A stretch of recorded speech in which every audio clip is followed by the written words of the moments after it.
सभी को सादर जय जिनेन्द्र। छैढाला जी की इस कक्षा में आप सभी का हार्दिक स्वागत है।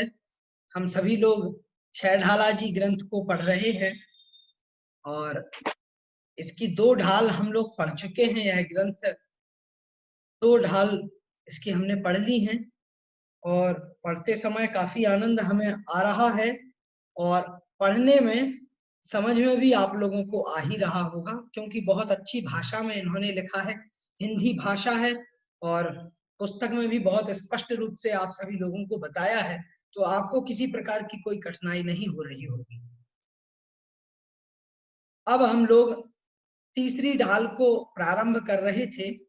कल हमने तीसरी ढाल प्रारंभ की थी। मैंने आपको बताया था तीसरी ढाल में मोक्ष मार्ग का सांगोपांग विवेचन है। एक एक अंग स्पष्ट रूप से उसमें खनित हो जाता है, एक एक बात स्पष्ट हो जाती है तीसरी ढाल जो हम पढ़ रहे हैं। और मैंने आपको बताया था पहली ढाल का जो पहला छंद हमने पढ़ा था उसमें क्या बताया था। उन्होंने कहा कि आत्मा का हित तो केवल सुख में है, दुख में नहीं है, और वह सुख भी कहाँ मिलने वाला है और वो कैसा सुख है। तो कहा कि वह आकुलता से रहित होना चाहिए, चिंता नहीं होना चाहिए, मन में किसी प्रकार की चिंता नहीं हो, विकल्प नहीं हो। ऐसा यदि वह सुख है तो वही सच्चा सुख है। मान लीजिए आपने सोचा कि मुझे सुख मिल जाएगा, मैं अच्छे से आराम कर लूंगा, बिस्तर पर सो जाऊंगा तो मुझे सुख मिल जाएगा, तो उसमें तो आकुलता भरी हुई है। अरे अब सो करके जल्दी उठूंगा, उठ करके फिर मुझे जल्दी जाना भी है 1 घंटे बाद। तो उसके साथ साथ बड़ा दुख भी लगा हुआ है। सो तो रहे हैं लेकिन सोच रहे हैं यहाँ पर तो मैं सो रहा हूँ, ऐसा ना हो कि कोई सोते सोते मेरा सामान चोरी कर ले जाए, घर में घुस करके कोई व्यक्ति चोर आ जाए और चोरी कर ले जाए। अनेक प्रकार के विकल्प जो मन में आ रहे हैं वही आकुलता है, और इससे बचना ही निराकुलपना है। तो वो निराकुलपना तो तब आएगा जब मोक्ष की प्राप्ति होगी, क्योंकि आकुलता तो मोक्ष में नहीं है, इसलिए वो निराकुल सुख है। और वह मोक्ष का मार्ग 2 प्रकार का है। पहले तो मोक्ष बता दिया, मोक्ष का मार्ग क्या है। तो मोक्ष का मार्ग है सम्यक दर्शन और सम्यक ज्ञान और सम्यक चारित्र, इन तीनों की एकता। और फिर कहा है कि सम्यक दर्शन, ज्ञान और चारित्र की एकता वाला जो मोक्ष मार्ग है वो 2 प्रकार का है। पहला तो है निश्चय, दूसरा है व्यवहार। निश्चय तो है, निश्चय कैसा है, तो कहा कि निश्चय तो वास्तविक रूप में है और वह व्यवहार उसका कारणभूत है। तो दोनों एक दूसरे के पूरक हैं। मतलब ये कह लीजिए कि निश्चय तभी हो पाएगा जब आपका व्यवहार मोक्ष मार्ग होगा। तो पहले व्यवहार मोक्ष मार्ग पर चलना होगा, क्योंकि वो कारण है और कारण के होने पर ही कार्य होता है। जब कारण ही नहीं होगा तो फिर कार्य कैसे होगा। तो इस प्रकार से जैसे रोटी बनाने में आटा कारण है, आटा के कारण से ही तो रोटी बन रही है, गेहूं के आटे से। और आटा नहीं हो और हम आपके सामने पानी रख दें, गैस रख दें और फिर बहुत अच्छे तरीके से आपसे कह दें कि आप रोटी बनाइए, तो फिर क्या वो बिना आटे की रोटी बनाई जा सकती है? नहीं बनाई जा सकती, क्योंकि वो कारणभूत है। तो बिना कारण के कार्य नहीं होगा। तो निश्चय और व्यवहार और इन दोनों के मिलने से फिर जो मोक्ष मार्ग बना है वह मोक्ष मार्ग ही मोक्ष तक पहुंचाने वाला है, मंजिल तक पहुंचाने वाला है। अब उसके बाद में फिर वो बताते हैं कि भैया आपने ये तो सुन लिया कि 2 प्रकार का मोक्ष मार्ग है, एक तो निश्चय और एक व्यवहार। तो फिर प्रश्न आया कि आप हमें ये बताइए कि पहले आपने कहा था कि निश्चय तो सत्यार्थ रूप है, वास्तविक रूप है। तो पहले आप हमें निश्चय रूप को बताइए, वास्तविक रूप को बताइए, वास्तविक मोक्ष मार्ग क्या है, वास्तविक तथ्य क्या है। तो वास्तविक को पहले जानना चाहता है शिष्य। क्यों जानना चाहता है? क्योंकि अच्छा हर एक व्यक्ति चाहता है। मतलब सीधा सीधा फल हर एक व्यक्ति चाहता है। निश्चय के निश्चय रूप जो सीधा सीधा फल है, प्रमुख फल है, वो हर एक व्यक्ति चाहता है। मैं आपसे कहूं एक तरफ अनार है, आपको छील करके खाना है, दूसरी तरफ अनार अनार का रस रखा हुआ है। तो ये तो नेचुरली है, प्राकृतिक रूप से बात है। आप कहेंगे आपको मुझे अनार का रस दे दीजिए, मैं तुरंत पी लूंगा। कौन बार बार वो छिलकों को निकालेगा और फिर दानों को इकट्ठा करेगा और फिर उसमें से फिर दानों को चबा करके खाएगा। इससे अच्छा है एक ही सांस में पूरा रस ले लिया जाए। तो पहले शिष्य को वो निश्चय रूप से मोक्ष मार्ग बताते हैं दौलत राम जी, और बाद में फिर कहते हैं अरे भाई इसका कारणभूत तो व्यवहार है। तो फिर उसके बाद में व्यवहार को भी जान लो। तो निश्चय को पहले बताएंगे फिर व्यवहार को बताएंगे। तो आपके मन में जो उत्कंठा बनी हुई थी कल से कि भाई क्या है निश्चय, क्या है व्यवहार, अब ये समझ में नहीं आ रहा है। आप बार बार कह रहे हैं कैसा निश्चय है, कैसा व्यवहार है, ये तो समझ में नहीं आया। तो उसी बात को यहाँ पर अगले छंद में आगे कहेंगे। तो इस तरीके से फिर आपको आराम से समझ में आ जाएगा।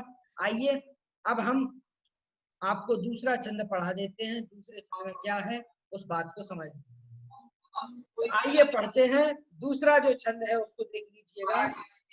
पहले मैं बोलूंगा फिर आप सभी लोग एक साथ बोलिएगा। स्क्रीन पर आप सभी लोगों को दिख रहा है? हाँ भैया जी। जी हाँ, तो चलिए हम पढ़ते हैं। पहले मैं पढ़ूंगा फिर आप सभी लोग पढ़ेंगे एक साथ। परद्रव्य नित्य भिन्न आप में रुचि सम्यक भला है। आप रूप को जान पनो सो सम्यक ज्ञान कला है। आप रूप में लीन रहे थिर सम्यक चारित्र सोई अव्यवहार मोक्ष मग सुनिए हेतु नियत को होई। प्रकार से आप सभी को उच्चारण करना है। अब एक साथ उच्चारण कीजिएगा आप सभी। द्रव्य नते भिन्न आप में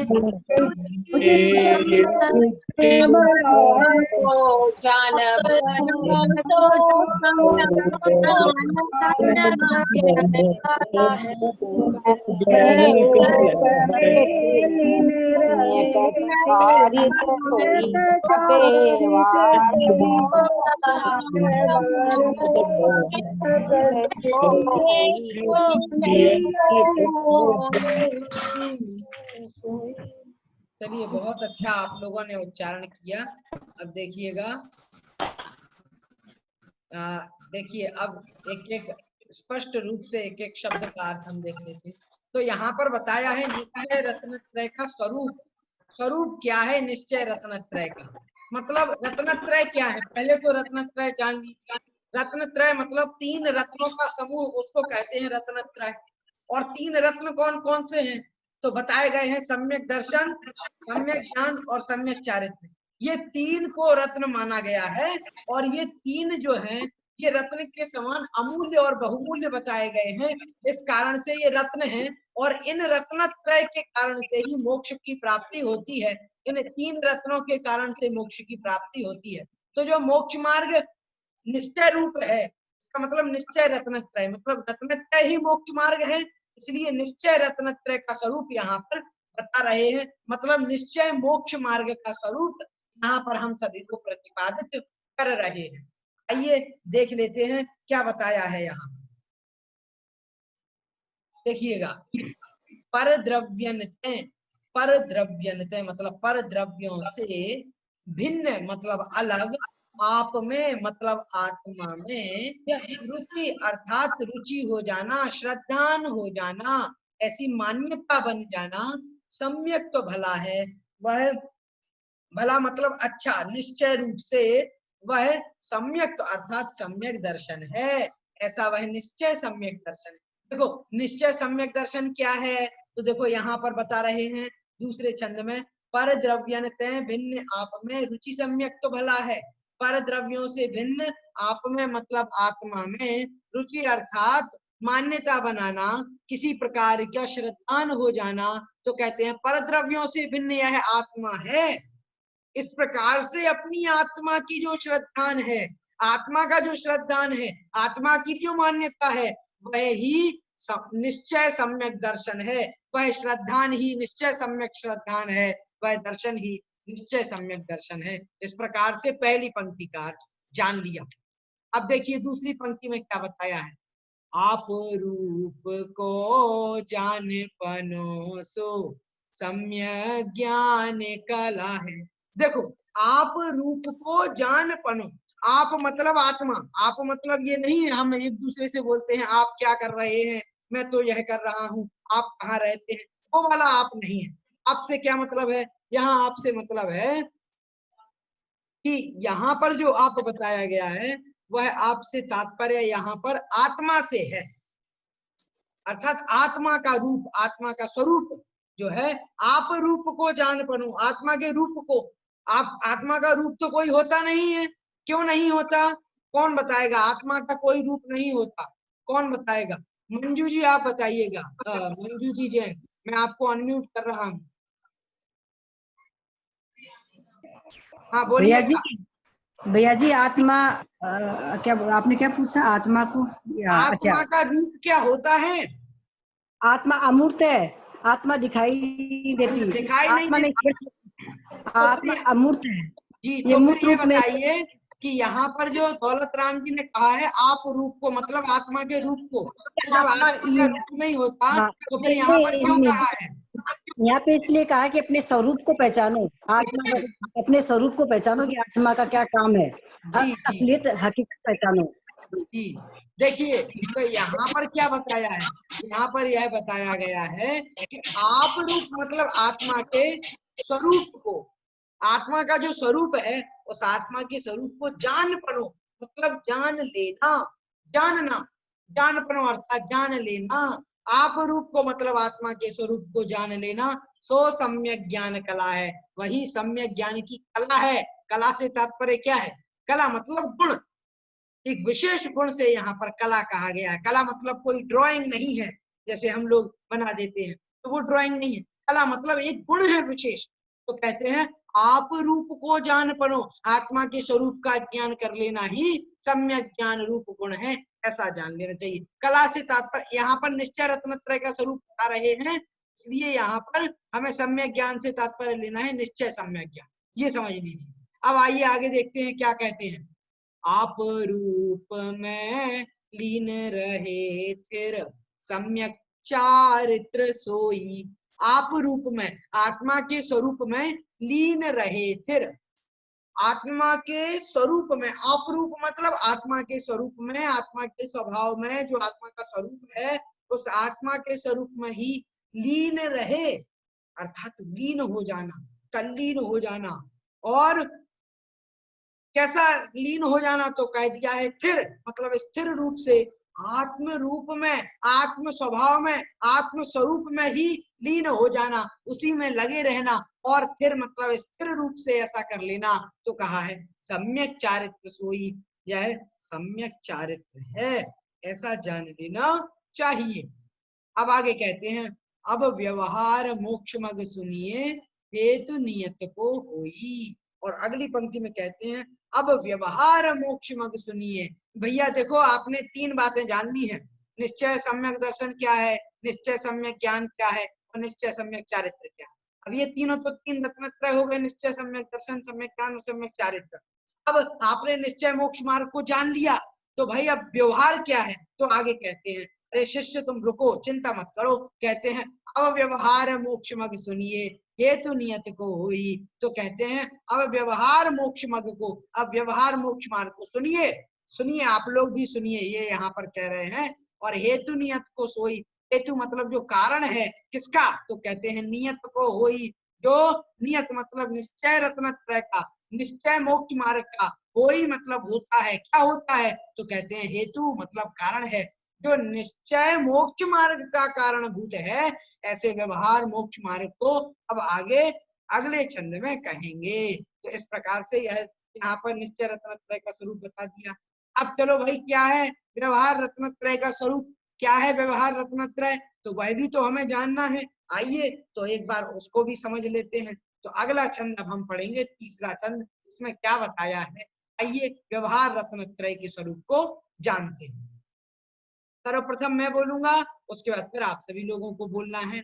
चलिए, जीव अजीव तत्व अरु आश्रव बंधरु संवर जानो निर्जर मोक्ष कहे जिन तिन को ज्यों का त्यों सरदानो ऐसोई समकित व्यवहारी अब इन रूप बखानो तिनको सुन सामान्य विशेष दृढ़ प्रतीत और आनु। चलिए, मैंने उच्चारण कर लिया है, अब बारी है आप लोगों के उच्चारण की, कीजिएगा। जीव अजीव तत्व अरु आश्रव बंधरु संवर जानो निर्जर मोक्ष जो कार्यों सरदानो कोई समाहित व्यवहारी सुन सामान्य विशेष प्रीति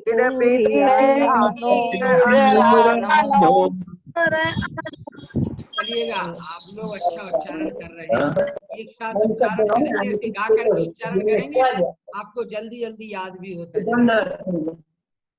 ठीक है, तो आप इस तरीके से आप उच्चारण कीजिएगा। देखिएगा, अब यहाँ पर व्यवहार रत्नत्रय का स्वरूप क्या है, तो यहाँ पर व्यवहार रत्नत्रय का स्वरूप बताते हैं। क्या है भाई उसका स्वरूप, तो वह भी तो हमें समझना है। तो आइए उसको बताते हैं। जीव अजीव तत्व अरु आश्रव बंध अरु संवर जानो। जीव अर्थात जीव हम सभी जानते ही हैं, जीव मतलब आत्मा, जीव। जीव अजीव मतलब अजीव, तत्व अरु आश्रव, यहाँ पर जीव अजीव आदि तत्वों की बात चल रही है, इसलिए कह दिया तत्व, ये तत्व है। तो कहते हैं जीव अजीव तत्व अरु आश्रव, तो इनके अलावा और भी हैं, तो कहते हैं आश्रव बंध और संवर को जानो, अर्थात जान लो, इनको जानना। और फिर कहते हैं निर्जर मोक्ष कहे जिन तिनको ज्यों का त्यों सरधानु। निर्जर मोक्ष, निर्जर निर्जर मतलब निर्जरा, मोक्ष मतलब मोक्ष, कहे जिन तिनको, और तिनको मतलब इनको, इन 7 तत्वों को कहे जिन मतलब जिनेंद्र देव ने जैसा कहा है, तो कहते हैं ज्यों का, तिनको मतलब उनको, ज्यों का त्यों सरधानो, जैसा कहा है वैसा का वैसा ही श्रद्धान कर लो। सरधानो मतलब श्रद्धान कर लो, ज्यों का त्यों, जैसा कहा है वैसा ही उसका श्रद्धान करना है। ऐसा नहीं, जिनेंद्र देव तो कह रहे हैं जीव ऐसा होता है, आत्मा अमूर्त है, दिखाई नहीं देता। नहीं नहीं, हम नहीं मानते हो, ये बात हमें पचती नहीं, बनती नहीं, नहीं नहीं हम नहीं मानेंगे उनकी बात। ऐसा नहीं, इसमें ना नुकुर नहीं चलेगी, अपने हिसाब से कुछ भी विचार नहीं चलेगा। जैसा जिनेंद्र देव ने कहा है और वैसा श्रद्धान कर लो, और अगर नहीं करोगे तो फिर व्यवहार रत्नत्रय नहीं बनेगा, और व्यवहार रत्नत्रय नहीं बनेगा तो उसके कारण से जो निश्चय रत्नत्रय है वो नहीं बनेगा। जब आटा नहीं होगा तो रोटी कैसे बनेगी। तो इसलिए यहाँ पर कह रहे हैं ज्यों का त्यों सरधानो, जैसा कहा है वैसा श्रद्धान कर लो। और फिर कहते हैं है सोई समकित व्यवहारी, अब इन रूप बखानो। वो कहते हैं है सोई समकित व्यवहारी, और है सोई अर्थात वो व्यक्ति समकित व्यवहारी, अर्थात व्यवहार रूप से व्यवहारी, अर्थात व्यवहार रत्नत्रय का पालन करने वाला, व्यवहार रूप से वह समकित अर्थात सम्यक दर्शन है। अब इन रूप बखानो, अब इनका रूप का बखान अर्थात वर्णन करते हैं। मतलब वो कहते हैं कि अब इन रूप बखानो, मतलब अभी जो 2 पंक्तियों में आपको बताए थे ना ये 7 तत्व, देखिए यहाँ बताए थे 2 पंक्तियां हमने पढ़ी थी कि जीव अजीव आश्रव बंध संवर निर्जरा मोक्ष, ये 7 तत्व बताए थे। अब इन 7 तत्वों को पहले तो कह दिया जिनेंद्र देव ने जैसा कहा है वैसा श्रद्धान कर लो। तो हमने कहा ठीक है दौलत राम जी आप कह रहे हैं, हम आपकी बात मान लेते हैं।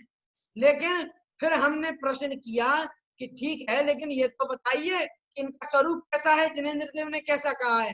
तो कह रहे हैं चिंता मत करो, हम लोगों को दौलत राम जी कह रहे हैं अब इन रूप बखानो, अब इनका जो स्वरूप है, जो 7 तत्वों का स्वरूप है, उसी का आगे वर्णन आगे कर रहे हैं, चिंता मत कीजिए। तो हम लोगों को ये बात वो बता रहे हैं। फिर कहते हैं इनको सुन सामान्य विशेष से दृढ़ प्रतीति उरानो। और देखो भैया मैं बता रहा हूं तो अच्छे से उनको सामान्य विशेष, सामान्य और विशेष रूप से सुन लो। मतलब मैं पहले आपको सामान्य रूप में बताऊंगा, विशेष रूप में बताऊंगा, तो विशेष रूप से सामान्य रूप से अच्छे प्रकार से सुन लेना, और दृढ़ प्रतीति और आनो, और हृदय में दृढ़ प्रतीति रहो। दृढ़ मतलब क्या होता है, मजबूत, मजबूत प्रतीति मतलब होता है श्रद्धा, तो मजबूत प्रतीति हृदय में आना चाहिए, ऐसा प्रयास करना। तो पहले यहाँ पर व्यवहार रत्नत्रय का स्वरूप बताएंगे, और अब यहाँ पर इन्होंने पहले कह दिया कि भाई व्यवहार सम्यक दर्शन क्या है, तो इन्होंने कह दिया, जिनेंद्र देव ने जो जीव जीव आदि 7 तत्वों का ज्यों का त्यों वर्णन कहा है, उनको वैसा का वैसा ही श्रद्धान कर लो, यही व्यवहार सम्यक दर्शन है। तो फिर किसी ने पूछ लिया बीच में ही, पहले वो व्यवहार सम्यक ज्ञान बता रहे थे, वो व्यवहार सम्यक ज्ञान बताना चाह रहे थे, व्यवहार सम्यक चारित्र बता रहे थे, लेकिन फिर पूछ लिया कि ये 7 तत्वों का निरूपण भी बताइए। अब वो कहते हैं ठीक है, तो 7 तत्वों का निरूपण अब हम अगले छंद में कर देते हैं। तो इस प्रकार से आगे उसका वर्णन करने वाले हैं। आइए जरा सा मैं आपको बता देता हूँ स्क्रीन पर अगला छंद जो हम पढ़ने जा रहे हैं।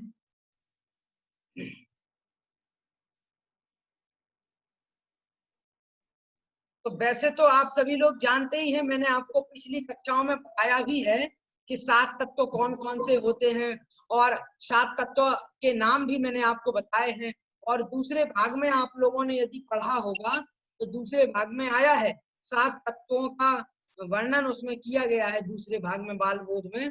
और नहीं तो इसमें तो आपको मैंने आपको पिछली कक्षा में भी बताया था, जीव क्या है, अजीव क्या है, आश्रव क्या है, बंध क्या है, संवर क्या है, निद्रा क्या है, मोक्ष क्या है, इन 7 तत्वों का प्रतिपादन मैंने आपको किया था एक दिन, परसों नरसों 2-4 दिन पहले बताया था। तो जो लोग होंगे कक्षा में उन लोगों को याद होगा, और यदि नहीं है, आप उस समय कक्षा में नहीं थे, तो आप हमारे पिछले जो कक्षा की रिकॉर्डिंग है वो आप YouTube पर सुन लीजिए। तो हम बार बार उसका निरूपण अभी नहीं कर रहे हैं, क्योंकि हमें ग्रंथ को पढ़ना है, और जीव का वर्णन आगे आगे क्या क्या है तो उसको जानने की उत्कंठा और हमारे अंदर जिज्ञासा भी है, तो उसको भी हमें पूरा करना है। आइए तो हम जीव तत्व के बारे में पहले जान लेते हैं, जीव तत्व कैसा है, उसके भेद कितने हैं, उन सभी बातों को यहाँ समझ लेते हैं। तो चलिए आप सभी तैयार हो जाइए, पहले मैं उच्चारण करता हूँ, फिर आप लोगों को उच्चारण करना है, ठीक है? चलिए। बहिरातम अंतर आत्म पर मातम जीव त्रिधा है, देह जीव को एक गिने बहिरातम तत्व मुधा है, उत्तम मध्यम जगन त्रिवेद के अंतर आत्म ज्ञानी, द्विविध संग बिन सुध उपयोगी, मुनि उत्तम निज ध्यानी। इस प्रकार से इसका उच्चारण है। अब मैंने उच्चारण कर दिया है, अब आप लोग भी अपने हिस्से का उच्चारण कीजिएगा। चलिए शुरू। आत्म अंतर आत्म परमात्म जीव त्रिधाए, जीव को एक गिने बहिरात्म तत्व माध्यम जगन त्रिविध के अंतर आत्म ज्ञानी, विद संग बिन शुद्ध निज ध्याने।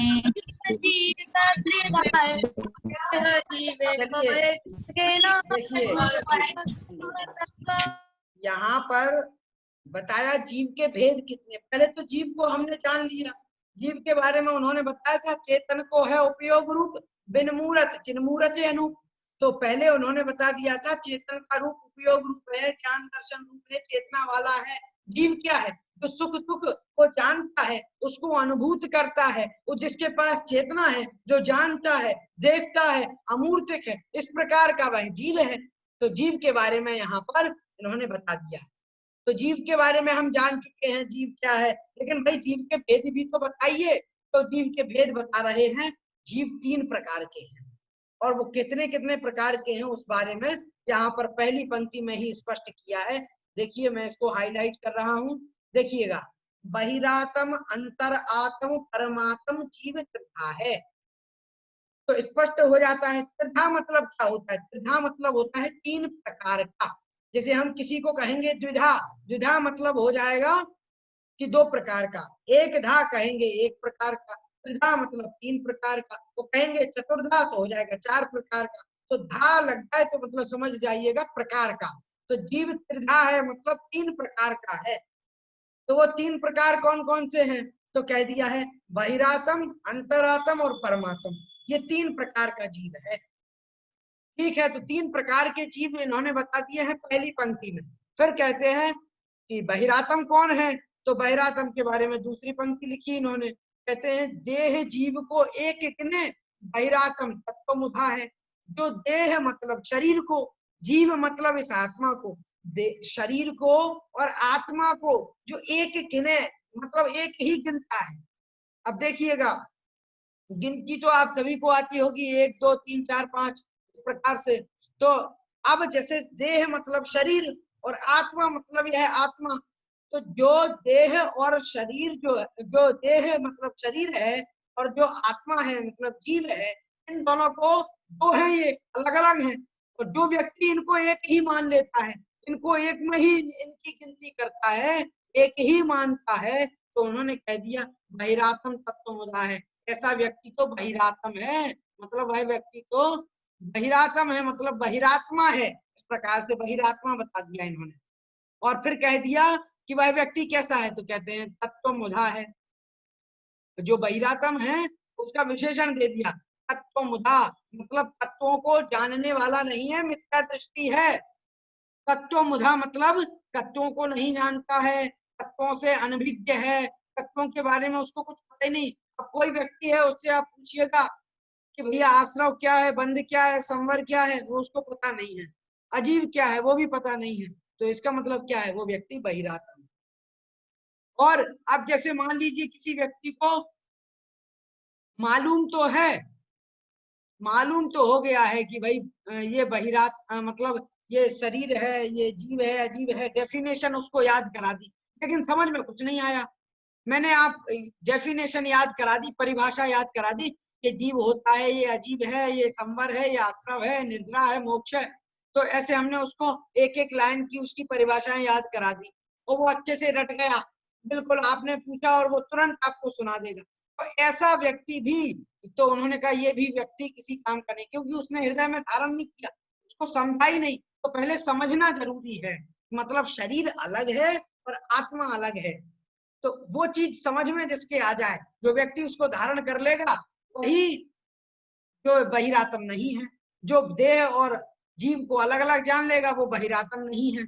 और जो देह जीव को एक ही मान रहा है, तो उन्होंने कह दिया है शरीर को और आत्मा को जो एक मानता है वह बहिरात्म है। मतलब शरीर ही मैं हूँ, इस प्रकार की जिसकी मान्यता है कि यह शरीर ही मैं हूँ, ये जो कुछ हो रहा है शरीर में ये मेरी आत्मा में हो रहा है, ऐसा जिसका चिंतन बना हुआ है, वो कह दिया वो व्यक्ति कौन है, वह व्यक्ति है बहिरात्म। और तत्वों का मुद्दा है, मतलब तत्वों का अजानकार है, अनभिज्ञ है, मिथ्या दृष्टि है। अब आगे फिर उन्होंने कहा अंतरात्म कितने हैं, तो अंतरात्म के बारे में यहाँ पर बता रहे हैं। उत्तम मध्यम जगन त्रिविध के अंतर आत्म ज्ञानी। तो कहते हैं त्रिविध के मतलब 3 प्रकार के। देखो त्रिधा आया था तो त्रिधा का अर्थ भी वही था, तो त्रिविध आया है तो इसका भी मतलब वही है। त्रिविध मतलब 3 प्रकार का। तो ये भी विध जो जहां पर आ जाता है वो भी आप समझ लीजिए। जैसे हमने कह दिया द्विविध, द्विविध मतलब पहले भी आ चुका है, यहाँ पर एक बार फिर से आएगा द्विविध। तो ये देखिए अंतिम पंक्ति में आया है द्विविध शब्द। तो द्विविध मतलब 2 प्रकार का, एक विध में 1 प्रकार का, चतुर्विध मतलब 4 प्रकार का, त्रिविध मतलब 3 प्रकार का। तो ऐसे विध से प्रकार का अर्थ समझना है। तो देखिएगा उत्तम मध्यम जघन त्रिविध के। उत्तम मतलब उत्तम, मध्यम मतलब मध्यम, जघन्य मतलब जघन्य। अब ये कैसे समझेंगे, जैसे मान लीजिए उत्तम का मतलब है जो उत्कृष्ट हैं वो उत्तम हो गए, और मध्यम मतलब जो बीच के हैं वो मध्यम हो गए, और जघन मतलब हो गए जो नीचे के हैं बचे हुए हैं वो जघन्य हो गए। ठीक है, तो ये तो आपको समझ में आ गया। जैसे मान लीजिए ये इस प्रकार के अंतर आत्म ज्ञानी ऐसे जो हैं वो अंतर आत्मा है, और ये लोग बड़े ज्ञानी हैं, मतलब आत्मा को जानने वाले। अंतर आत्म ज्ञानी अर्थात आत्मा को जानने वाले हैं। इस प्रकार से ये जो लोग हैं वो आत्मज्ञानी है। अंतर आत्मज्ञानी, देखिए यहाँ लिखा है आत्मज्ञानी मतलब आत्मा को जानने वाले हैं, और ये 3 प्रकार के हैं, उत्तर, उत्तम, मध्यम और जघन्य। तो इस प्रकार जघन का मतलब जघन नहीं, जघन्य लेना है। तो देखिएगा ये तीन प्रकार के अंतरात्मा हो गए। पहले तो बहिरात्मा अलग कर दिए, इनको अलग छोड़ दो। अब अंतरात्मा तीन प्रकार के हैं। कौन कौन से? तो कह दिया है अंतरात्मा तीन प्रकार के हैं। वो है उत्तम अंतरात्मा, मध्यम अंतरात्मा और जघन्य अंतरात्मा। ये तीन प्रकार के कौन है? ये तीन प्रकार के अंतरात्मा है। और ये कैसे हैं भाई? तो इनका विशेषण बता दिया, आत्मज्ञानी। मतलब ये कौन है? तो भैया ये तो आत्मज्ञानी है, आत्मा को जानने वाले हैं। इस प्रकार से यहाँ पर इस बात को तीसरी पंक्ति में स्पष्ट कर दिया है। तो ये बात समझ लीजिए। अब कोई लोगों को समझ में नहीं आ रहा होगा उत्तम, मध्यम और जघन्य ये क्या है, क्या लफड़ा है, ये शब्द समझ में नहीं आ रहा है, पहली बार सुने हैं। तो देखिए, एक कक्षा में 30 बच्चे हैं और 30 बच्चे हैं, उनमें से 30 बच्चों में से 10 बच्चे हैं वो फर्स्ट डिवीजन से पास हुए हैं, फर्स्ट डिवीजन उनकी आई है। तो हमने उन बच्चों को उनकी कैटेगरी अलग कर दी, उनको डिवाइड कर दिया, भाई तुम अलग हो गए। 10 बच्चे सेकंड डिवीजन में आए हैं तो उनको हमने अलग कर दिया। और तीसरे प्रकार के जो 10 बच्चे हैं वो बच्चे थर्ड डिवीजन से पास हुए हैं। तो थर्ड डिवीजन से पास हुए 10 बच्चे, 10 बच्चे सेकंड डिवीजन से और 10 बच्चे फर्स्ट डिवीजन से पास हुए। तो हमने कह दिया जो फर्स्ट डिवीजन वाले हैं टॉप क्लास, उनको कह दिया ये तो है उत्तम छात्र, मतलब उत्तम है ये लोग। ऐसे ही जो लोग सेकंड डिवीजन से पास हुए हैं ये मध्यम है, और फिर जो थर्ड डिवीजन से पास हुए हैं ये जघन्य है। इस प्रकार से ये तीन प्रकार के छात्र हैं। ऐसे ही आत्मा को जानने वाले भी तीन प्रकार के हैं। जो आत्मज्ञानी है, आत्मा को जानने वाले हैं, वो भी तीन प्रकार के हैं, उत्तम, मध्यम और जघन्य। तो अब भाई फिर पूछा गया कि उत्तम कौन है? अरे भाई ये तो बताओ उत्तम अंतरात्मा कौन है, कौन है ऐसे आत्मज्ञानी जो उत्तम है? तो उसके बारे में अगली पंक्ति कह दी इन्होंने, द्विविध संग बिन सुधोपयोगी मुनि उत्तम निज ध्यानी। देखिए अब जो चौथी पंक्ति है इसमें तो इन्होंने बताया है कि मुनि उत्तम निज ध्यानी, और यहाँ पर जो उत्तम शब्द आया है इससे पता चलता है कि ये जो बात यहाँ पर चौथी पंक्ति में कही है ये उत्तम अंतरात्मा की है। तो पहले तो आप समझ लीजिए आत्मा तीन प्रकार के हैं, एक तो बहिरात्म, अंतरात्म और परमात्म। तो देखो बहिरात्म को उन्होंने बता दिया कि जो शरीर को और आत्मा को एक ही मान लेता है वो तो हो गया कौन? वो हो गया है बहिरात्मा, उसको अलग कर दिया। और आगे फिर कहते हैं कि भाई फिर बचाया है कि अंतरात्मा। तो अंतरात्मा क्या है? तो अंतरात्मा के बारे में यहाँ पर बताते हैं कि अंतरात्मा तो वो होते हैं जो आत्मा को जानने वाले हैं, जो आत्मज्ञानी है, और वो तीन प्रकार के हैं, मतलब उत्तम, मध्यम और जघन्य। इस प्रकार से ये तीन प्रकार के हो गए। तो ये एक तीन प्रकार के बता दिए। अभी परमात्मा की चर्चा यहाँ पर नहीं की है, इसलिए केवल ये समझ लीजिए बहिरात्म बता दिया है और अंतरात्म बता दिया। अंतरात्म भी तीन प्रकार के हैं। तो अंतरात्म तीन प्रकार के हैं। तो पहले जो उत्तम, मध्यम, जघन्य प्रकार के जो तीन प्रकार के अंतरात्मा है, और उनमें भी जो उत्तम अंतरात्मा है उनकी चर्चा यहाँ पर चौथी पंक्ति में करते हैं। मैंने इसको हाईलाइट कर दिया है, आपको समझ में आ गया होगा। तो कहते हैं द्विविध संग बिन सुध उपयोगी मुनि उत्तम निज ध्यानी। देखो द्विविध मतलब दो प्रकार के, संग मतलब क्या होता है? संग के बिना। संग के बिना मतलब ये तो नहीं बिना संग के जो है वही मुनि, ये अर्थ नहीं लेना है। नहीं तो आप ये समझ लीजिए कि जिनका कोई संग नहीं है, जो बिना संग के मुनिराज हैं, अकेले हैं, ऐसे ही मुनिराजों को यहाँ पर इन्होंने कहा। नहीं, संग मतलब होता है परिग्रह। तो संग के बिना मतलब परिग्रह के बिना। और वो परिग्रह कैसा है? तो कह दिया द्विविध संग बिन, मतलब दो प्रकार का परिग्रह है। एक तो अंतरंग परिग्रह, दूसरा बाह्य परिग्रह। और बाह्य परिग्रह क्या है? ये धन, रुपया, पैसा, पुस्तकें, किताबें, लैपटॉप, मोबाइल इत्यादि इत्यादि, ये सब परिग्रह है। कपड़ा है और ये डिजिटल उपकरण हैं, या यूं कह लीजिए घर, मकान, ये सब जो है ये सब कैसा है? ये है बाह्य परिग्रह है, मतलब बाहर से जो है वो बाह्य परिग्रह। और अंतरंग परिग्रह क्या है? तो कहते हैं इनके लिए जो अंतरंग में जो मूर्छा है, जो मोह परिणाम है, जो अंतरंग में है, जो बाहर नहीं दिख रहा, अंदर से ही उसके प्रति लगाव बना हुआ है, ये मेरा है, ये भी मेरा है, ये भी मेरा है, इस प्रकार की जो मूर्छा है, जो मोह बना हुआ है, तो इस प्रकार का जो परिणाम है, जो अंदर है, बाहर नहीं है। बाहर तो धन रुपया पैसा है, लैपटॉप मोबाइल है, कपड़े हैं और जमीन है, जायदाद है, दुकान है, मकान है, खेत है, ये सब तो हो गया बाह्य परिग्रह।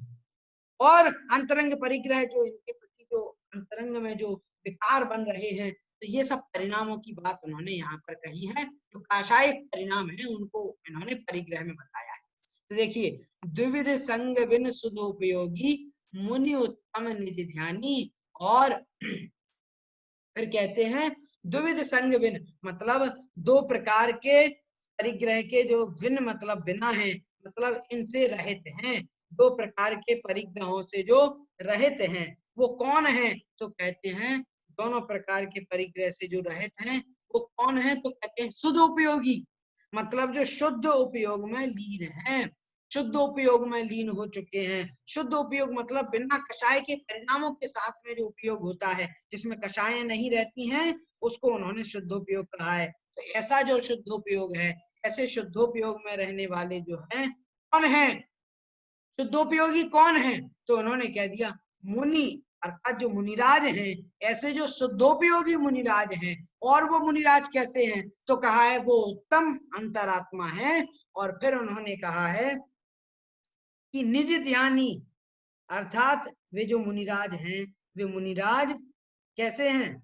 वे मुनिराज अंतरात्मा है और उत्तम अंतरात्मा है। और निज ध्यानी अर्थात उन्होंने कह दिया है वो निज ध्यानी, मतलब निज का ध्यान करने वाले हैं, अर्थात अपनी आत्मा का ध्यान करने वाले हैं। इसलिए यहाँ पर मुनि जो विशेषण दिया है, तो यहाँ पर उत्तम अंतरात्मा किसको कहा है? उन्होंने उत्तम अंतरात्मा कहा है मुनिराजों को। जो मुनिराज हैं उनको इन्होंने कहा है उत्तम अंतरात्मा। तो इस प्रकार से यहाँ पर तीन बातें बता दी। पहले तो बहिरात्म कौन है, फिर बता दिया कि अंतरात्मा कितने प्रकार के हैं, फिर कह दिया कि उत्तम अंतरात्मा कौन है, तो बता दिया जो मुनिराज हैं, जो शुद्धोपयोगी हैं, ऐसे मुनिराज ही उत्तम अंतरात्मा। तो ये बात यहाँ इसमें स्पष्ट हो गई है। आइए अब थोड़ा सा आगे चलते हैं। अरे मध्यम अंतरात्मा कौन है और जघन्य अंतरात्मा कौन है, इस बात को भी अभी हमें जानना बाकी है। तो चलिए अब इसको भी हम जान लेते हैं, और साथ में ये भी जान लेते हैं कि परमात्मा कितने हैं, किस प्रकार के परमात्मा हैं। क्योंकि तीन आत्मा बताए थे, बहिरात्मा, अंतरात्मा और परमात्मा। तो देखिए, बहिरात्मा बता दिए, अंतरात्मा अभी चल रहा है, और परमात्मा आगे बताएंगे। अगला हम छंद पढ़ लेते हैं, और अगले छंद में इसको अर्थ को स्पष्ट कर लेंगे। आइए शुरू करते हैं। मध्यम अंतर आत्म है जे, देश व्रति अनकारी, जगन कहे अविरत समदृष्टि, तीनों शिव मगचारी, सकल निकल पर मातम द्वैविध, तिनमें घात निवारी। और अगली पंक्ति यहाँ पर देखिएगा, श्री अरिहंत सकल परमात्म, लोकालोक निहारी। अब देखिए, मैंने इसका उच्चारण कर दिया है, अब आप लोगों को इसका उच्चारण करना है। चलिएगा, अब आपकी बारी है, करिएगा। मध्य में अंतरे आत्म है जे, व्रति अनगारी, जगन कहे अविरत समदृष्टि, तीनों शिव मगचारी, निकल परमात्म द्वैविध, घात निवारी, अंतर सकल परमात्म, लोकालोक निहारी। चलिए,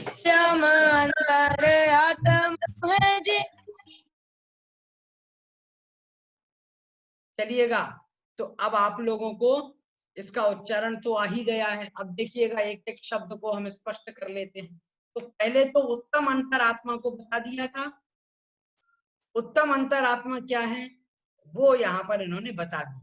तो यहाँ पर उत्तम अंतरात्मा तो बता दिए कि जो शुद्धोपयोगी आत्मज्ञानी मुनिराज हैं वो तो उत्तम अंतरात्मा है। अब आगे कहते हैं कि मध्यम अंतरात्मा कौन है, तो कह दिया मध्यम अंतर आत्म है जे देशव्रती अनगारी।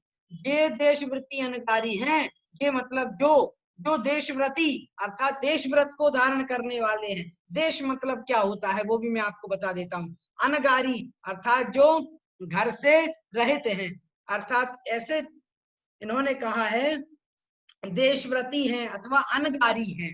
तो देखिए पहले तो मुनिराजों की चर्चा कर दी, अब मुनिराजों से बचे हुए जो हैं वो ऐसे उन्होंने कहा है मध्यम अंतरात्मा है। अर्थात देशव्रती मतलब जो 12 प्रकार के व्रतों को धारण करते हैं उनको देशव्रती कहा गया है। इस प्रकार से इन्होंने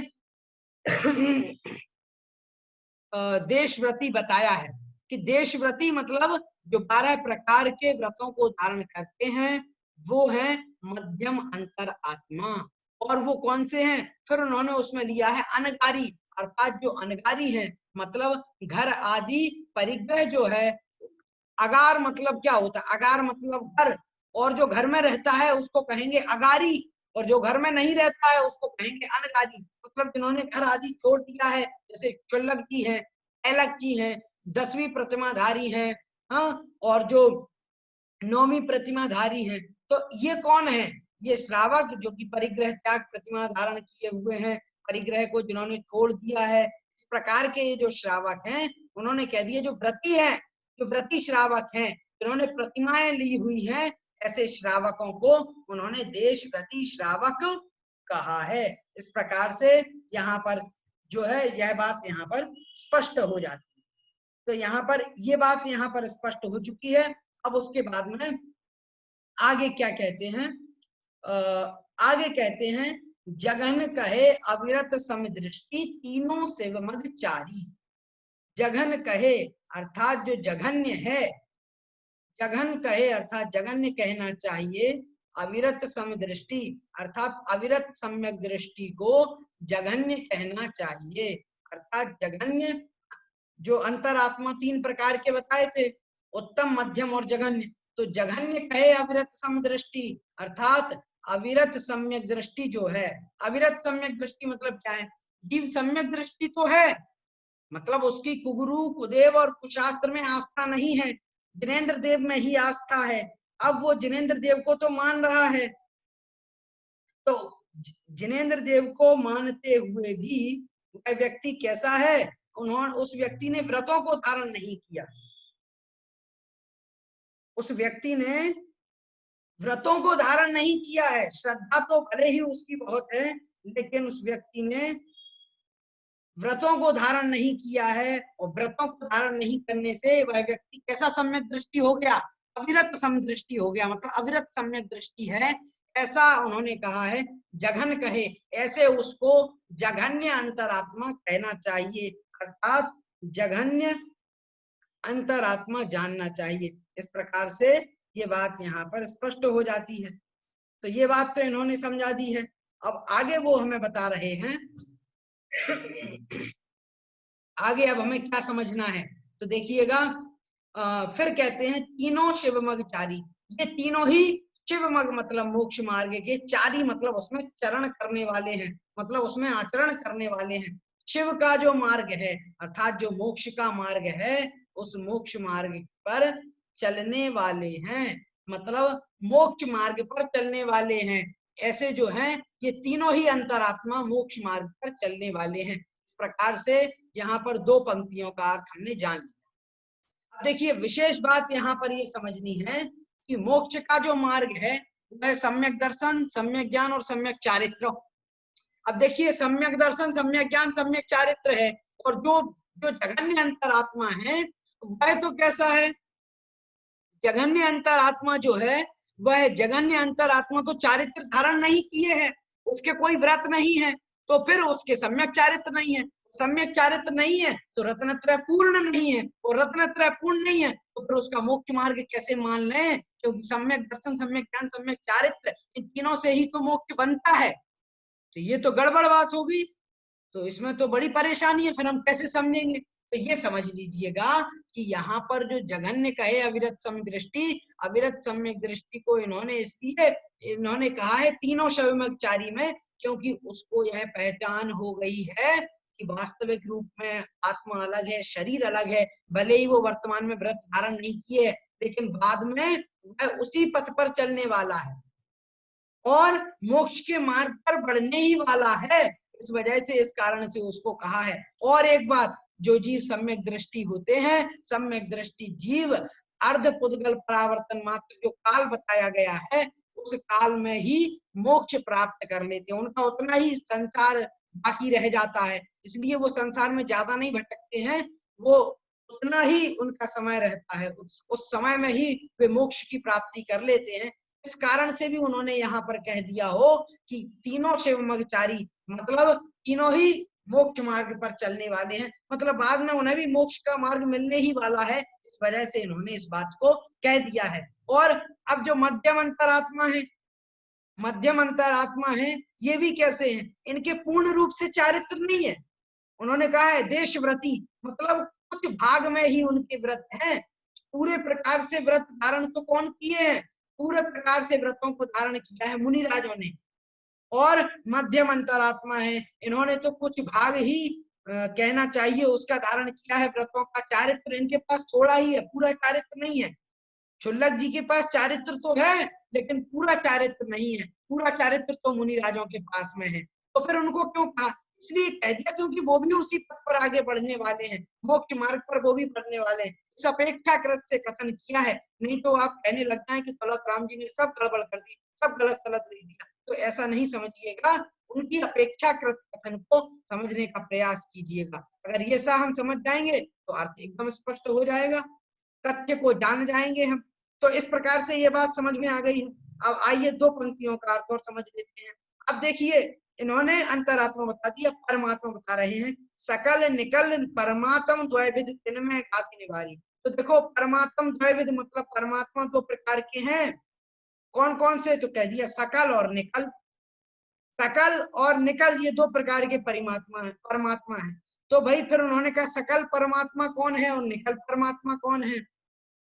तो कहते हैं तिनमें घाति निवारी, और जो घातिया कर्म है, उन घातिया कर्मों का निवारण करने वाले जो हैं, जिनके घातिया कर्मों का नष्ट हो चुका है, नाश हो चुका है, जिन्होंने घातिया कर्मों का निवारण कर लिया है, ऐसे श्री अरिहंत सकल परमात्म लोकालोक निहारी। ये दूसरे पेज पर अगली पंक्ति की है, मैंने इसको अंडरलाइन कर दिया, देखिएगा। श्री अरिहंत सकल परमात्म लोकालोक निहारी। अब जो श्री अनंत भगवान हैं, ये सकल परमात्मा कहे गए हैं, इनको सकल परमात्मा जानना चाहिए। और ये कौन से हैं? तो कह दिया है कि ये लोकालोक निहारी, लोकालोक को निहारी मतलब देखने वाले हैं। मतलब ये जो अरहंत भगवान हैं, ये सर्वज्ञ हैं और लोकालोक को जानने वाले हैं। इस प्रकार से यहाँ पर केवल ज्ञानी है, यह इन्होंने बोध हमको कराया है। ये बात इन्होंने यहाँ पर स्पष्ट कर दी है। तो ये बात हम सभी को समझ में आ जाती है। तो ये आपको समझ में आ गई है। तो ये यहाँ पर जो हमने पांचवा छंद पढ़ा है, इसका अर्थ भी हम सभी को स्पष्ट हो जाएगा। आज हम सभी लोगों ने क्या पढ़ा? हमने आज पढ़ा है इन्होंने मतलब किसी ने प्रश्न भी पूछे हैं चैट में, मैं अभी 2 मिनट में ले रहा हूं। आज हमने 3 बातें जान ली हैं कि अंतरात्मा, परमात्मा और बहिरात्मा, ये तीनों किस प्रकार के होते हैं, और परमात्मा में भी सकल परमात्मा जान ली। अब निकल परमात्मा क्या है, तो ये अब आगे बताएंगे, वो हम कल पढ़ लेंगे। लेकिन आज हमने जो जो पढ़ा है उसको आप समझ लीजिए, उसको अच्छे से हृदयंगम कर लीजिए, जो जो हमने आज पढ़ा है। अब चलिएगा, आलोक मोदी जी कुछ पूछना चाहते हैं, बोलिएगा। हाँ भैया जी, ये पूछना है, जो हमारे मोहल्ले वगैरह में है कई लोग जो जिनेंद्र देव को नहीं मानते हैं, वो केवल हमारे मोहल्ले में है कई लोग, हाँ, जो जिनेंद्र देव को तो नहीं मानते, लेकिन हमारे जो मुनिराज हैं वो कठिन तपस्या कर रहे हैं, वो उनको मानते हैं। हाँ, तो फिर क्या कहलाए? अब देखिएगा, जो जिनेंद्र देव को नहीं मानते हैं, मतलब भगवान को उनके पास में जिनेंद्र देव की पहचान नहीं है। सच्चा देव कौन है उसकी पहचान नहीं है। सच्चे देव कौन होते हैं उनकी पहचान तो उनके पास है नहीं। दूसरी बात, ऐसे लोग क्यों मानते हैं मुनिराजों को? इसलिए क्योंकि ये मुनिराज बहुत तपस्वी होते हैं। उन्हें ये नहीं पता कि ये मुनिराज क्यों बने हैं। इन्हें जीव और पर का, आत्मा का और शरीर का भेद विज्ञान प्रकट हुआ है, इसलिए ये मुनिराज बने हैं, इसलिए इतना पुरुषार्थ कर रहे हैं। इस बात का ज्ञान नहीं है। वो तो केवल ये देख रहे हैं, अरे देखो इतनी सर्दी में भी कुछ भी नहीं पहनते हैं, इतनी गर्मी में भी पंखा नहीं चलाते हैं, देखो कितने अच्छे मुनिराज हैं। ऐसा जान करके अचंभे के कारण से वो कहते भैया ये तो बहुत अच्छे हैं, तो इस वजह से वो नमस्कार कर लेते हैं। जब कभी मुनिराज आहार विहार आदि के लिए जाते हैं तो उस समय वो दर्शन कर लेते हैं, ढोक कर देते हैं, नमस्कार कर देते हैं। तो उनका जो प्रयोजन है वो केवल इतना मात्र है कि ये तो बड़े तपस्वी हैं, इसलिए हमने इनको नमस्कार कर दिया। बाकी उनके अंदर भेद विज्ञान नहीं है, कुदेव कुधर्म और कुशास्त्र की पहचान नहीं है कि भाई इनको हमें छोड़ना है। जीव अजीव आदि 7 तत्वों का श्रद्धा नहीं है, इसलिए इन लोगों को सम्यक दृष्टि कह देंगे क्या? नहीं कहेंगे। कि हम लोग जब सुबह ठंडी वगैरह में जब अभिषेक करने जाते हैं तो वह दूध पहन के घर से, तो वो लोग कहते हैं, वो हम लोग के धर्म को ऐसे कोसते से है, मतलब कि देखो तो ऐसी कैसी ठंड में जा रहे हैं दूध दुपट्टा पहन के जी, और वो तो फिर वो लोग उल्टा सीधा बोलते। हाँ तो देख लीजिएगा, कभी ऐसा कह देते हैं, कभी वैसा कह देते हैं, तो समय समय के अनुसार उनका मन बदल जाता है, कभी कुछ हो जाता है। तो इसलिए उनको हम सम्यक दृष्टि नहीं कहेंगे, इसलिए क्योंकि उन्हें तत्व की पहचान नहीं है, धर्म की पहचान नहीं है। कभी कुछ देख लेते हैं तो नमस्कार कर देते हैं। 4 लोग वहां पर ढोक दे रहे हैं, नमस्कार कर रहे हैं, तो वो भी सोच रहे अरे कुछ भी हो अपन को क्या करना है, नमस्कार कर लेते हैं। ऐसा सोच करके वो भी नमस्कार कर लेते हैं। पुण्य लगेगा क्या? हाँ जी, इसको हाँ आपकी आवाज नहीं आ रही है। उनको कुछ पुण्य वगैरह कुछ लगेगा कि ऐसा कुछ नहीं? देखिएगा जी पुण्य लगेगा उन्हें इस बात का कि नहीं?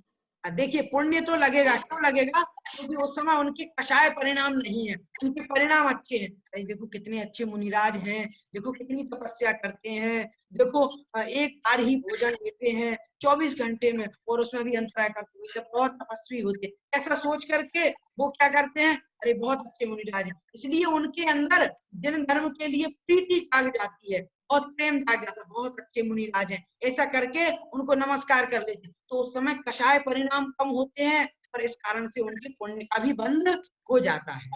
तो उसमें लेकिन ये नहीं समझना कि उन्हें सम्यक दर्शन की प्राप्ति होगी, नहीं। लेकिन भैया हाँ हेलो, लेकिन भैया जी जब हम वहां जाए थे, मंदिर जाते दुपट्टा पहन के, तब तो वो हम लोगों को कोसते हैं, तब उन्हें पाप भी लगता होगा फिर? हाँ बिल्कुल लगेगा, क्यों नहीं लगेगा। कोई व्यक्ति जैसे मान लीजिए आदि भैया, आप वहां पर मंदिर जा रहे हैं और मंदिर जाते समय वो कह देते हैं अरे कहाँ चक्कर में फंस गए, ये क्या धोती मोती पहन ली है, ये सब बेकार है, ये कौन से जमाने के लोग हैं। तो इस प्रकार से जो ऐसा बोल रहे हैं, तो फिर ये समझ लीजिएगा कि वो आपको जिन मार्ग से विचलित करने का प्रयास कर रहे हैं कि आप अच्छे मार्ग पर नहीं जाएं, आप धर्म के मार्ग पर नहीं चलें, आप सच्चे मार्ग को नहीं पहचाने, जिनेंद्र देव की सच्चे देव की पूजा नहीं करें, आपको इससे रोक रहे हैं, धर्म कार्य करने से रोक रहे हैं, इसलिए उनको पाप का भी बंध होगा। समझ में आया? भैया जी। अब स्वाति जी कुछ पूछना चाहती हैं। आवाज आ रही है? जी बोलिएगा स्वाति जी। हाँ भैया जी, आवाज आ रही है? जी आ रही है। हाँ भैया जी, आपने बहिरात्मा के बारे में बताया कि हमें पता है कि शरीर व आत्मा अलग अलग है। हाँ। लेकिन हमको 7 तत्वों के बारे में नहीं पता है, हमको डेफिनेशन नहीं पता उनके, लेकिन हमको ये मालूम है कि शरीर और आत्मा अलग अलग होती है। तो क्या हम उस बहिरात्मा की कैटेगरी में आएंगे क्या फिर? देखिएगा आपका प्रश्न काफी अच्छा है। पहले तो क्योंकि हमारा उपशम उतना नहीं है हमारा ना याद रखने का, कि आपने परिभाषा बताई उस समय तो हमको समझ में आ गई, लेकिन बाद में हमें याद रहा नहीं रहा, ये रहता है ना, तो उसका फिर हम क्या लेंगे उसमें? देखिए यहाँ पर तथ्य ये नहीं है कि परिभाषा हमें पूरी याद हो जाए, परिभाषा याद होना तथ्य नहीं है। तथ्य यह है कि हमने क्या जाना है। जैसे मैंने आपको बताया 7 तत्व ये हैं, कर्म आ रहे हैं, आश्रव है, बंद हो रहे हैं वो बंद है, और कर्मों का आना रुक गया तो वो संवर है। अब आपको परिभाषा याद हो, गाथा याद हो, श्लोक याद हो, ये जरूरी नहीं है। हमें समझ में आ गया कि वास्तविक रूप में ये आत्मा अलग है, शरीर अलग है, और शरीर अलग है और साथ में ये कर्म आ रहे हैं और इनके कारण से मुझे बड़ी परेशानी हो रही है, मैं संसार में भटक रहा हूँ। तो जब इतना ही श्रद्धान जिसके बन जाए, जिसकी मान्यता ऐसी बन जाती है, तो ये समझ लीजिएगा कि वह जीव सम्यक दृष्टि है। क्यों? क्योंकि परिभाषा याद करना प्रयोजन नहीं है। मोक्ष मार्ग के लिए भी उन्होंने कहा ज्यादा ज्ञान की आवश्यकता नहीं है। मोक्ष प्राप्ति के लिए भी ज्यादा नहीं कि आप पता चले पूरी लाइब्रेरी याद कर ले में तभी मोक्ष की प्राप्ति हो, नहीं, उसकी आवश्यकता नहीं है। आवश्यकता तो यह है आत्म तत्व का ज्ञान हो जाए, वह महत्वपूर्ण है। और सभी ध्यान हो जाए, हाँ, सभी तत्वों से, सभी द्रव्यों से आत्मा पृथक है, ऐसा जब भान हो जाता है तब स्पष्ट हो जाता है वास्तविक रूप में मेरा जीव तत्व क्या है। तो जब इतना स्पष्ट हो जाए, इतना श्रद्धान हो जाए, तो ये समझ लीजिएगा सम्यक दर्शन हो जाता है। चलिएगा, अब मंजू जी कुछ पूछना चाहती हैं, बोलिएगा। भैया जी जय जिनेन्द्र। जय जिनेन्द्र, कहिए। भैया जी मैं पंच परावर्तन जानती हूँ, द्रव्य, क्षेत्र, काल, भव, भाव, लेकिन मुझे ये अर्ध पुद्गल परावर्तन का मतलब ये भी कुछ समझ में आता है, लेकिन मैं ठीक से आप बताइए। देखिएगा, ये समझ लीजिए द्रव्य परावर्तन है। द्रव्य परावर्तन दो प्रकार का है, एक तो नोकर्म द्रव्य परावर्तन और द्रव्य परावर्तन। और उसमें जो द्रव्य परावर्तन है उसी का जो द्रव्यों में भी जो आधा भाग है, मतलब एक परावर्तन में जितना काल लगता है द्रव्य परावर्तन में, उसका जितना काल लगता है, मतलब उसका आधा काल जितना होता है, उसको अर्ध पुद्गल परावर्तन काल कहते हैं। ये इस प्रकार से अर्ध पुद्गल परावर्तन काल बताया गया है। लेकिन अब आप सोचें कि ये कितने साल का होता है, 100, 200, 500, तो इसकी कोई गणना नहीं है, ये तो असंख्यात वर्षों का होता है। तो इस वजह से अर्ध पुद्गल परावर्तन काल ऐसा समझना चाहिए। मैंने बताया था सम्यक दृष्टि के कथन में, तो इतना ही समझ लीजिए कि उसका आधा भाग होता है, तो उसको समझ में आपको आ जाएगा। धन्यवाद भैया जी, धन्यवाद। जय जिनेन्द्र। विशाल जी कुछ पूछना चाहते हैं। डिम्पल जी कुछ पूछना चाहती हैं। हाँ भैया जी, जय जिनेन्द्र। जय जिनेन्द्र। हाँ भैया जी, मध्यम अंतरात्मा के बारे में पूरा बताइए ना। मध्यम अंतरात्मा से तात्पर्य वे जीव हैं जिन्होंने व्रतों को धारण कर लिया है, 12 प्रकार के व्रतों को धारण कर लिया, जिन्होंने प्रतिमा धारण कर ली है। क्षुल्लक जी हैं, अलग जी हैं, और जो 9वीं 10वीं प्रतिमाधारी श्रावक हैं। आपने देखा होगा आपके घर में जो प्रतिमाधारी श्रावक आते हैं, जब कभी भोजन लेने के लिए ब्रह्मचारी भैया जी लोग आते हैं, आपने देखा होगा उनको शुद्धि का, सोले का भोजन बनाया जाता है। तो वो है, वो व्रतों को धारण करते हैं और वो व्रत लिए हुए हैं उन्होंने आजीवन। इस कारण से वो देश व्रत के, पूरे व्रत तो नहीं लिए उन्होंने, थोड़े व्रत ले लिए। अब थोड़े व्रत की वजह से उनको देश व्रत कहा है, और इस कारण से वो मध्यम अंतरात्मा है। लेकिन उत्तम अंतरात्मा कौन है? मुनिराज हैं जिन्होंने पूरे व्रतों को धारण कर लिया। तो पूरे व्रतों को जिन्होंने धारण कर लिया वो हो गए मुनिराज। जिन्होंने कम व्रतों को धारण कर लिया वो हो गए देशव्रती और श्रावक हो गए। और बाकी के जितने बच्चे कुछ लोग हैं, जो लोग मतलब कैसे हैं, जो सम्यक दृष्टि तो है, जिनको तत्व अतत्व की पहचान तो है, जिनको ये तो मालूम है कि वास्तविक रूप में जीव अजीव क्या है, आत्मा क्या है, शरीर क्या है और पृथक पृथक क्या है। तो इस प्रकार से जिनको इतना ज्ञान हो गया है, लेकिन इस ज्ञान के बावजूद भी इन्होंने व्रतों को धारण नहीं किया, तो व्रत नहीं ले पाए, नियम नहीं ले पाए, तो उनके लिए उन्होंने कह दिया ये तो जघन्य अंतरात्मा है। इस प्रकार से ये 3 अंतरात्मा यहाँ पर बताए हैं। आपको समझ में आ गया? तो भैया जी मध्यम अंतरात्मा में अगारी और अनगारी उसी में आते हैं? जी जी। अब जैसे मान लो किसी कोई ने तो क्या किया, व्रत तो ले लिया लेकिन अभी घर आदि का त्याग नहीं किया, और तो वो हो गए अगारी। और जिन्होंने घर छोड़ दिया अब तो वो महाराज जी के संग में रह रहे हैं, या फिर अन्य कहीं पर भी सामाजिक स्थान पर रह रहे हैं, तो वो कहलाएंगे अनगारी। इनका घर नहीं है खुद का, वो तो कहीं पर भी अपना स्थान बना रहे हैं, इस प्रकार से वो अनगारी। अब देखिए विशाल जी कुछ पूछना चाहते हैं। विशाल जी पूछिएगा। भाई जी बोलिएगा। जी, वो 2 परिग्रह के बारे में बता दीजिए। परिग्रह दो प्रकार के हैं। परिग्रह हाँ जी, परिग्रह दो प्रकार के हैं, एक तो अंतरंग जी। परिग्रह, दूसरे बाह्य परिग्रह।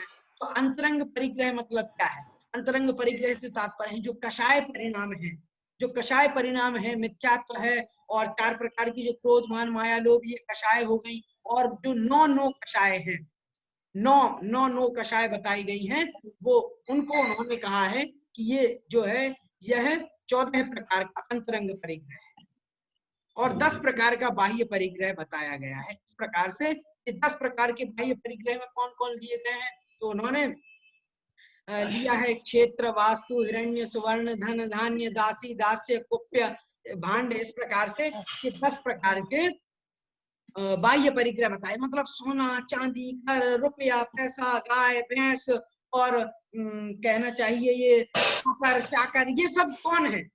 ये सब बर्तन आदि है, ये सब भी तो परिग्रह है। तो सभी प्रकार की ये जो आवश्यकता से अधिक वस्तुओं को जोड़ना ये परिग्रह है। अब किसी ने सोना चाहिए है 1 किलो और रख लिया 10 किलो, तो ऐसा भी कुछ लोग करते हैं, 10-10 किलो सोना रखा हुआ है, तो ये क्या हो गया? ये हो गया परिग्रह। अब जैसे मान लीजिए चाहिए है 1 घर, और उनके पास 4 घर हैं, 3 प्लॉट हैं, और इस प्रकार से 3-3 खेत हैं, तो एक खेत में काम चल सकता है, कि वो एक्स्ट्रा क्यों रखे हुए हैं? ये परिग्रह माना जाएगा। ठीक है जी। पर भैया जी आपने अनागारी और दूसरा क्या बोला, जिन्होंने घर छोड़ दिया और नहीं छोड़ा? अब जैसे मान लीजिए किसी ने घर छोड़ दिया, मतलब जैसे मान लो कोई श्रावक हैं और उन्होंने प्रतिमा ले ली, प्रतिमा लेने के बाद में फिर उन्होंने कहा अब मुझे घर में नहीं रहना, घर में रहूंगा, और मैं इस घर में रहूंगा तो क्या परिणाम होंगे, मैं घर को छोड़ता हूँ, 10वीं प्रतिमा धारण कर लेता हूँ या 9वीं प्रतिमा धारण कर लेता हूँ। वह उन्होंने सोच लिया अब तो मैं 3 प्रतिमा भी धारण कर ली, लेकिन उसके बाद उन्होंने घर का त्याग कर दिया, मैं घर में नहीं रहूंगा, घर से कोई संबंध नहीं है मेरा, ऐसा कह करके वो किसी महाराज जी के पास चले गए अथवा किसी क्षेत्र पर चले गए। उन्होंने कहा अब तो मैं शिखर जी में रहूंगा, सम्मित शिखर जी में, अब मैं घर नहीं आऊंगा कभी वापस, ऐसा सोच करके जिन्होंने घर का त्याग कर दिया है वो अनगारी है। अगार मतलब होता है घर। जैसे आपने कई जगह पे सुना होगा, जैसे कहीं सार्वजनिक स्थानों पर लिखा रहता होगा स्नानागार, मतलब ये नहाने का स्थान है। जैसे कहीं पर लिखा रहता है कारागार, मतलब ये जेल है। इसी प्रकार से अगार मतलब ये घर, और अनगार मतलब घर नहीं है। इस प्रकार से ये अगार शब्द है वो घर का पर्यायवाची है, ये आपको विशेष रूप से समझना चाहिए। सुषमा जी पाटनी कुछ पूछना चाहती है, पूछिएगा। जय जिनेन्द्र भैया जी। जय जिनेन्द्र। जय जिनेन्द्र भैया जी। जी जी हाँ, पूछिएगा। आरिका माता जी कौन से, हाँ आरिका माता जी कौन से अंतरात्मा में आएगी? देखिएगा, अंतरात्मा 3 प्रकार के हैं, और उनमें भी उन्होंने कहा है कि जो उत्तम अंतरात्मा है वो मुनिराज हैं जो शुद्धोपयोगी हैं, और अब जो शुद्धोपयोग है वो है 7वें गुण स्थान से होता है, और 7वें गुण स्थान में कौन होंगे? मुनिराज होंगे। जबकि आरिका माता जी हैं, उनकी कुछ विवशता होने के कारण से उनके केवल 5वें गुण स्थान तक ही बन पाता है, उनका 6वां गुण स्थान नहीं बन पाता, क्योंकि वस्त्र परिग्रह तो होता ही है। अब पर्याय विशेष की अपेक्षा से परिग्रह उनके बना हुआ है वस्त्र रूप में, और इस कारण से उनका 6वां और 7वां गुण स्थान नहीं हो पा रहा है। अब नहीं हो पा रहा है, इस कारण से उनका 5वां गुण स्थान रहेगा, और 5वां गुण स्थान होगा, इस वजह से वो देशव्रती अनगारी में उनको लिया जाएगा। जैसे चुल्लक जी अलग जी को लिया है, उसी प्रकार से आरिका माता जी को भी हम इसमें ग्रहण करेंगे। भैया जी, हाँ जी, हाँ बहिरंग अंतरंग परिग्रह में राग द्वेष मोह ये भी आ सकती है क्या? जी बिल्कुल, राग द्वेष आदि परिणाम कषायों से ही तो होते हैं, कषायों से ही परिणाम हो रहे हैं, ये कषाय ही तो इस रूप में हो जाती हैं। तो यही तो इसी के कारण से ही तो ये कषाय है, राग द्वेष कह लीजिए, वो परिणाम ही तो अंतरंग परिग्रह बन रहे हैं। अच्छा ठीक, अब राजू जी धन्यवाद भैया जी। राजू जी जैन। जय जिनेन्द्र भैया जी। जी जय जिनेन्द्र। भैया जी मेरा पूछना है, हम अपने आप को कौन सी आत्मा माने? देखिए, आपको यदि तत्व का श्रद्धान है, जीव अजीव का श्रद्धान है, और उसके साथ में आपको यदि गुरु गुरुदेव और धर्म से प्रीति नहीं है, उनके प्रति प्रणाम विनय आदि की भावना नहीं है और उनके प्रति कोई श्रद्धा नहीं है, और इसके साथ में ऐसा नहीं आप नास्तिक हो जाओ, मतलब ऐसे भी हैं जैसे मान लो जिनको कुगुरु कुदेव और कुधर्म कुछ नहीं मानते वो, लेकिन सच्चे देव को भी नहीं मानते। जो नास्तिक लोग होते हैं वो किसी भी धर्म को नहीं मानते, तो ऐसा भी नहीं, सच्चे देव शास्त्र और गुरु को जो मानते हैं, इनकी श्रद्धान है, ऐसे श्रद्धान वाले जो जीव हैं वो है सम्यक दृष्टि। तो यदि आप व्रती हैं तो आप व्रती सम्यक दृष्टि हैं, और यदि आप अव्रती सम्यक दृष्टि है, मतलब आपने सम्यक तो धारण कर लिया है लेकिन आपने व्रतों को धारण नहीं किया, तो फिर आप जघन्य अंतरात्मा हो जाएंगे, और व्रतों को धारण कर लेंगे तो फिर आप मध्यम अंतरात्मा बन जाएंगे, और यदि आप मुनि बन जावे तो फिर मुनि बनने के बाद में तो फिर उत्तम अंतरात्मा बन सकते हैं। तो अब आप स्वयं देखिएगा आप कौन से अंतरात्मा हैं, ये तो हमें स्वयं को ही पहचान करनी। हो सकता है आपकी प्रतिमाएं हो तो आप मध्यम अंतरात्मा भी हो सकते हैं, और अगर नहीं है तो आप जघन्य अंतरात्मा भी हो सकते हैं, और यदि आपका श्रद्धा नहीं होगा तो फिर आप बहिरात्मा भी हो सकते हैं, कुछ भी हो सकते हैं। इसमें कोई विशेष कोई वो तो है नहीं कि भाई कोई डिग्री है, जिसके पास में डिग्री है वो अंतरात्मा माना जाएगा, ऐसा तो कुछ है नहीं। ये तो आत्म परिणामों की बात है, जिसके परिणाम जैसे हैं वो उस प्रकार का मान लेना चाहिए। भैया जी मेरा ये कहना है, जैसे हम लोगों का प्रतिमा तो नहीं है, लेकिन जैसे नियम, जैसे बाजार का नहीं खाते हैं, रात में पानी वानी नहीं लेते हैं, तो हम लोग प्रतिमा नहीं लिए हैं। लेकिन उसके बाद जैसे आप बोले कि शरीर और आत्मा को एक मानते हैं या अलग मानते हैं, तो जैसे ये चीज समझ में तो आती है कि शरीर और आत्मा अलग है, लेकिन जरा से भी तकलीफ होने से हम लोगों को तो वही कि यार मेरे शरीर में दर्द हो गया, वो हो गया, तो फिर हम लोगों को कुछ समझ में नहीं आता कि हम लोग है क्या। हम लोग जानते हैं शरीर मेरा नहीं है, फिर भी हम लोग वही करते हैं। अब देखिएगा, ये तो हमारा विषय नहीं है जानने का कि हम सम्यक दृष्टि हैं अथवा दूसरा सामने वाला सम्यक दृष्टि है, तो ये तो हमारे जानने का विषय है नहीं।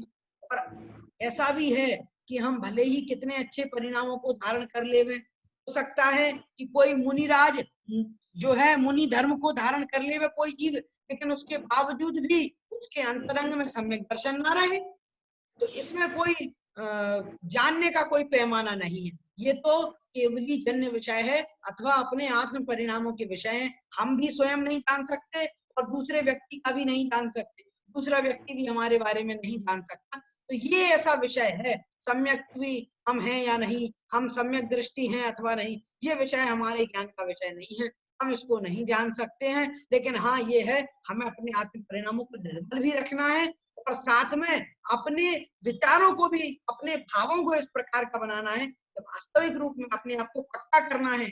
शरीर अलग है, मैं अलग हूँ, जीव अलग है, और यह जो संसार है वह अलग है।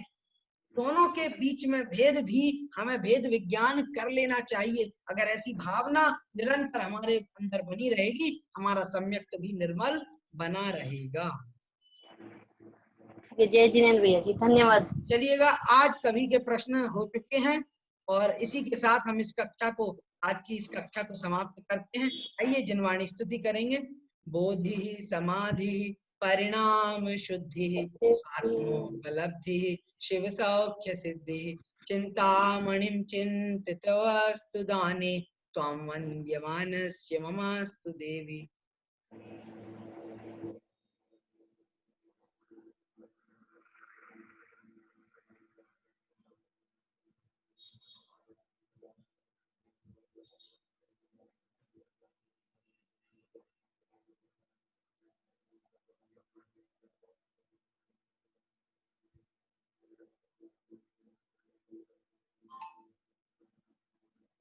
द्वादशांगमयी जिनवाणी माता की जय। संत श्रोमणी आचार्य विद्यासागर जी महाराज की जय। मुनि पुंगव श्री 108 सुधा सागर जी महाराज की जय। पढ़ाई द्विपद समस्त मुनि राजों की जय। सभी को सादर जय जिनेन्द्र। कल हम पुनः मिलेंगे ठीक 10 बजे। सभी को जय जिनेन्द्र। जय जिनेन्द्र भैया जी।